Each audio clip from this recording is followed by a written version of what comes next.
அனைவருக்கும் வணக்கம். இன்று நாம் வடக்கு, தெற்கு, சமநாள் மற்றும் அயன சின்னங்களை பற்றி பார்ப்போம்.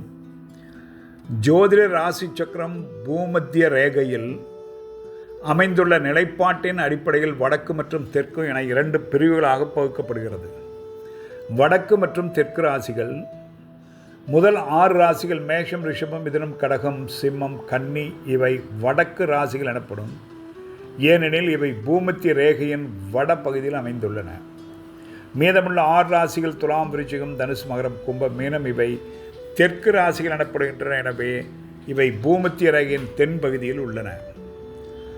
சமநாள் ஈக்வினாட்டிக்கல் சைன்ஸ்.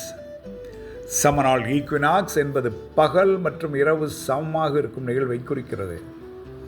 சூரியன் பூமத்திய ரேகையும் நீள்வட்டமும் சந்திக்கும் இடத்தில் மேஷம் தொடங்கும் புள்ளியிலும் மீனம் முடியும் புள்ளியிலும் ஒரு முறை, மேலும் கன்னி முடியும் இடத்திலும் துலாம் தொடங்கும் இடத்திலும் மறுமுறை நிகழ்கிறது. இந்நேரங்களில் சுமார் மார்ச் 21 மற்றும் செப்டம்பர் 23 உலகம் முழுவதும் பகல் மற்றும் இரவு சமமாக இருக்கும்.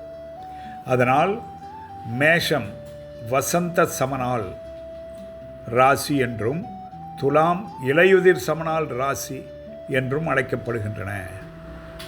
அயன சின்னங்கள் டிராபிக்கல் சைன்ஸ். கடகம், கேன்சர் மற்றும் மகரம், கேப்ரிகான் ஆகிய 2 ராசிகள் அயன சின்னங்கள் எனப்படுகின்றன.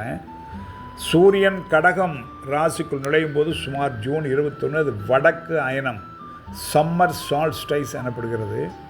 இது ஆண்டின் மிக நீண்ட பகல் ஆகும்.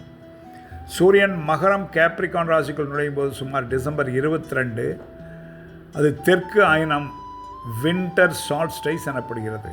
இது ஆண்டின் மிக நீண்ட இரவு ஆகும். சாயன முறையில் இத்தேதிகள் மேற்கண்டபடி கணக்கிடப்படுகின்றன.